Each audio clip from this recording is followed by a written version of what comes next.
നമസ്കാരം. Raf talk ഫുട്ബോളിലേക്ക് എവർക്കും സ്വാഗതം. മെസ്സിയുടെ ഗെയിം പ്ലേ, മെസ്സിയുടെ ഇടങ്കാൽ, റൊമാരിയോയുടെ വലങ്കാൽ, വിനി ജൂനിയറുടെ വേഗത, നെയ്മർ ജൂനിയർ വിശദീകരിക്കുകയാണ് തൻ്റെ ഐഡിയൽ പ്ലെയർക്ക് വേണ്ട ക്യാരക്ടറിസ്റ്റിക്സ് എന്തൊക്കെയാണെന്ന്.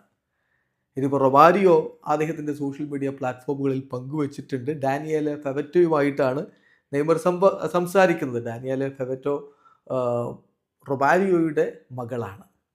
അപ്പം അവർ തമ്മിൽ ഇങ്ങനെ ഓരോന്ന് ചോദിക്കുകയാണ്. അപ്പം ചോദ്യം ഇതാണ്: നെയ്മറുടെ ഐഡിയൽ പ്ലെയർ എങ്ങനെയായിരിക്കണം, ഗെയിം പ്ലേ എങ്ങനെയാവണമെന്ന ചോദ്യത്തിൻ്റെ അദ്ദേഹത്തിൻ്റെ മറുപടി ലിയോ മെസ്സിയുടെ പോലെ ആവണം. ലെഫ്റ്റ് ഫുട്ട്, ഇടങ്കാൽ, അത് മെസ്സിയുടേതാവണം. റൈറ്റ് ഫുട്ട്, അത് റൊമാരിയോയുടെ റൈറ്റ് ഫുട്ട് ആവണം. ഫിനിഷിങ്, അതും റൊമാരിയോയുടേതാവണം. റൊമാരിയോയുടെ മകളോടാണ് ഈ പറയുന്നത്. ഫിനിഷിങ് റൊമാരിയോയുടേതാവണം. സ്പീഡ്, വിനി ജൂനിയറുടെ സ്പീഡ് ആവണം. ഡ്രിബിളിങ് എൻ്റേത് തന്നെ. നെയ്മറുടെ ഡ്രിബിളിങ് വേണം. പിന്നെ ഹെഡേഴ്സ്, അത് നിങ്ങളുടെ പിതാവിനേക്കാൾ മികച്ചത് മറ്റാരുണ്ട്? റൊമാരിയോയുടെ ഹെഡിങ് തന്നെ ആവട്ടെ ഏതാണ് അദ്ദേഹത്തിൻ്റെ മറുപടി.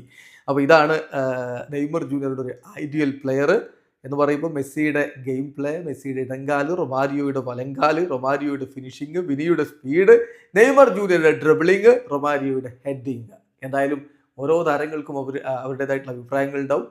നെയ്മറുടെ ഐഡിയൽ പ്ലെയർ എങ്ങനെയാണ്? നിങ്ങളുടെ അഭിപ്രായം നമ്മുടെ കമൻറ്റ് ബോക്സിൽ രേഖപ്പെടുത്തുക. വീഡിയോ അവസാനിക്കുന്നു. ഫുട്ബോൾ ലോകത്ത് കൂടുതൽ വിശേഷങ്ങളുമായി റാഫ് ടോക്സ് എത്താം.